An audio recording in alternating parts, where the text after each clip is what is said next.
অসমৰ জিলাই জিলাই আৰম্ভ হৈছে চৰকাৰী ই ৰিক্সাৰ বাবে অনলাইন যোগে আবেদন প্ৰক্ৰিয়া হয় আপুনি যদি বিচাৰে তেনে ক্ষেত্ৰত আপুনি এটা ই ৰিক্সাৰ বাবে সম্পূৰ্ণ বিনামূলীয়া ই ৰিক্সাৰ বাবে অনলাইন যোগে আবেদন কৰিব পাৰিব আৰু ইয়াৰ আবেদন প্ৰক্ৰিয়া কিন্তু কিছুদিন আগৰ পৰা আৰম্ভ হৈছে আৰু আপোনালোকৰ হাতত আৰু কিছুদিন সময় আছে আপোনালোকে যদি এই কেইদিনৰ ভিতৰত আবেদন নকৰে তেনে ক্ষেত্ৰত আপোনালোকে কিন্তু আবেদন কৰিব নোৱাৰিব অৰ্থাৎ আপোনালোকে 30 ডিচেম্বৰলৈকে চৰকাৰী বিনামূলীয়া ই ৰিক্সাৰ বাবে অনলাইন যোগে আবেদন কৰিব পাৰিব সো আপোনালোকে যদি এতিয়ালৈকে আবেদন কৰা নাই কেনেকৈ আবেদন কৰিব পাৰিব অনলাইন যোগে তাৰ ফুল প্ৰসেস এই ভিডিওৰ জৰিয়তে আপোনালোকক দেখুৱাম গতিকে আপুনি ভিডিওটো সম্পূৰ্ণকৈ চাব লগতে ভিডিওটো ভাল পালে লাইক কৰি চেনেলটো সাবস্ক্ৰাইব কৰিব এনেকুৱা ইম্পৰ্টেন্ট আপডেটসমূহ পাবলৈ এতিয়া বেছি কথা নাপাতি মই আপোনালোকক স্টেপ বাই স্টেপ দেখুৱাইছো চৰকাৰী ই ৰিক্সাৰ বাবে কেনেকৈ অনলাইন যোগে আবেদন কৰিব পাৰিব প্ৰথমতে আপোনালোকে এপ্লিকেশন কৰিবলৈ এই ওয়েবসাইটলৈ আহিব লাগিব আৰু এই ওয়েবসাইট লিংক মই ভিডিওৰ ডেসক্ৰিপচনত দি ৰাখিছো আপোনালোকে জাস্ট সেই লিংকত ক্লিক কৰি এই ওয়েবসাইটলৈ আহি পাব ওকে আপোনালোকে তে এপ্লাই কেনেকৈ কৰিব এই প্ৰচেছটো দেখুৱাইছো এপ্লাই কৰাৰ বাবে আপোনালোকে স্ক্ৰল ডাউন হৈ একদম শেষৰ ফালে আহি যাব আৰু ইয়াতে আপোনালোকে দেখিব আছে course and item form fill up ঠিক আছে তো আপোনালোকে ফৰ্ম ফিলআপ কৰাৰ বাবে কি কৰিব লাগিব এপ্লিকেন্ট ফৰ্ম ফিলআপ যেটো অপচন আছে আপোনালোকে জাস্ট এই অপচনটোত ক্লিক কৰিব লাগিব ওকে মই জাস্ট এই অপচনটোত ক্লিক কৰি দিলো এই অপচনটোত ক্লিক কৰাৰ লগে লগে আপোনালোকৰ সন্মুখত আইটেম ইনফৰমেশন আহি গৈছে ঠিক আছে তো ইয়াৰ পৰা আপোনালোকে সিলেক্ট আইটেমত ক্লিক কৰিব আৰু আপোনালোকৰ সন্মুখত দুটাকৈ অপচন আহিব প্ৰথমটো হল ডিস্ট্ৰিবিউশন অফ মুভেড আৰু দ্বিতীয়টো হল ডিস্ট্ৰিবিউশন অফ ই ৰিক্সা আপোনালোকে জানে যে বৰ্তমান যেটো চৰকাৰী আঁচনি ই ৰিক্সা আৰু মুভেড বিতৰণ কৰা হ'ব গতিকে আপোনালোকে ই ৰিক্সা বা মুভেড যিকোনো এটা ভাবে এপ্লিকেন্ট কৰিব পাৰিব সো আপোনাৰ ই ৰিক্সা লাগে নে মুভেড লাগিব আপোনালোকে সেই হিচাপত সিলেক্ট কৰিব তো মই জাস্ট ইয়াতে ই ৰিক্সাটো সিলেক্ট কৰি দিম ই ৰিক্সা সিলেক্ট কৰাৰ পিছত আপোনালোকৰ সন্মুখত কিন্তু এনেকৈ ইনফৰমেশনসমূহ দিবলৈ আহি যাব দুই নম্বৰত আছে পাৰ্সোনাল ইনফৰমেশন আপোনালোকে দিব লাগিব তাৰ পিছত ইয়াতে আছে আপোনালোকৰ কোৱালিফিকেশন আপোনাৰ এডুকেশন কোৱালিফিকেশন থাকিব লাগিব আদাৰ্স ইনফৰমেশন এণ্ড হেকত আপোনালোকে 5 নম্বৰত দেখিবলৈ আছে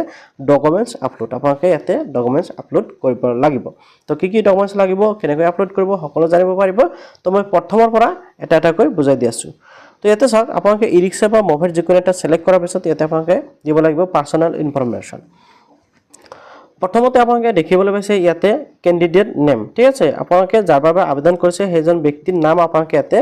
দিব লাগিব প্ৰথম বাকচত দেন আপোনালোকে দ্বিতীয় বাকচত দিব লাগিব ক্যান্ডিডেট ফাদাৰস নেম বা গাৰ্ডিয়ান নেম ওকে ফাদাৰস নেম বা গাৰ্ডিয়ান নেমটো দিয়াৰ পিছত ইয়াতে কিন্তু আপোনালোকে মোবাইল নাম্বাৰ এন্টাৰ কৰিব লাগিব mobile number SMS will be sent ইয়াতে কিন্তু আপোনালোকে মোবাইল নাম্বাৰ দিব লাগিব আৰু ইয়াতে যেটো আপোনালোকে মোবাইল নাম্বাৰ দিব সেই মোবাইল নাম্বাৰত কিন্তু আপোনাৰ OTP যাব ঠিক আছে গতিকে আপোনালোকে যেটো মোবাইল নাম্বাৰ দিব যেটো মোবাইল নাম্বাৰ নেকি আপোনাৰ এতিয়াও চালু আছে বা চলি আছে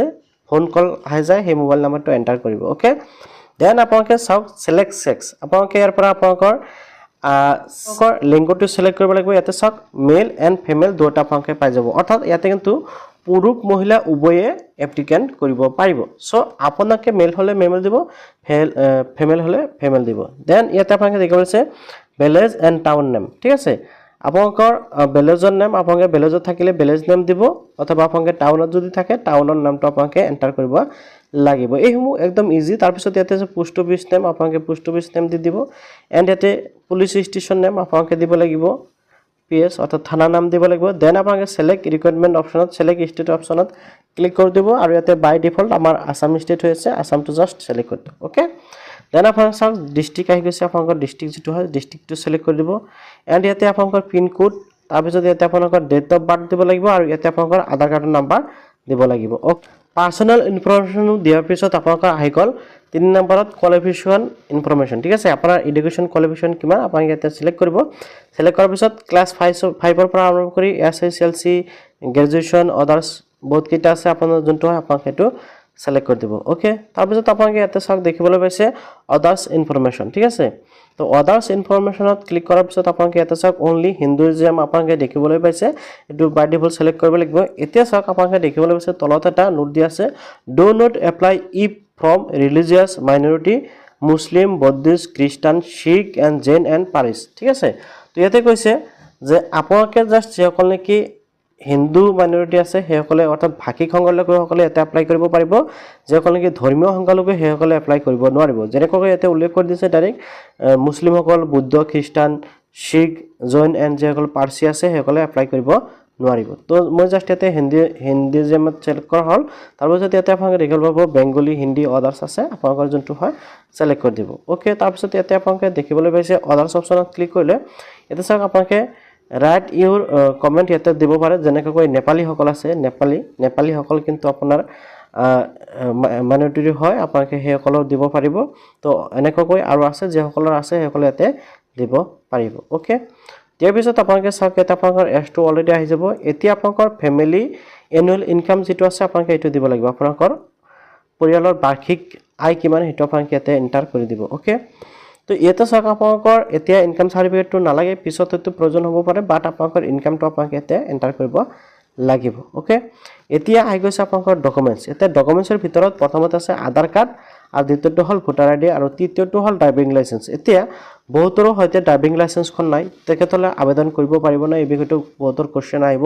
তো মই আপোনাক ক'ব বিচাৰো যে ড্ৰাইভিং লাইসেন্সখন আপোনালোকৰ বাবে মেন্ডেটৰি হৈ পৰা নাই যদি আপোনালোকৰ ড্ৰাইভিং লাইসেন্স নাই তেনে ক্ষেত্ৰত আপোনালোকে জাস্ট আপোনাৰ আধাৰ কাৰ্ড আৰু ভোটাৰ আইডিখন আপলোড কৰি দিয়ক ওকে তাৰপিছত আপোনালোকে সাবমিট কৰিব লাগিব সাবমিট কৰাৰ পিছত আকৌ ভেৰিফাই কৰিব লাগিব হেকিনো মই আপোনালোকক দেখুৱাম তো আপোনালোকে সম্পূৰ্ণকৈ চাই থাকক সকলো ডিটেইলছ দিয়াৰ পিছত আপোনালোকে যা সাবমিট কৰিব সাবমিট অপচনত ক্লিক কৰাৰ লগে লগে আপোনালোকক নেক্সট পেজলৈ লৈ যাব এতিয়া চাওক আপোনালোকে দেখিব আছে ডকুমেন্টছ আপোনালোকে দেখিবলৈ পাইছে যেনেকৈ identity address and age proof আপোনালোকে দেখিবলৈ পাব এনেকৈ ডকুমেন্টছসমূহ আপোনালোকে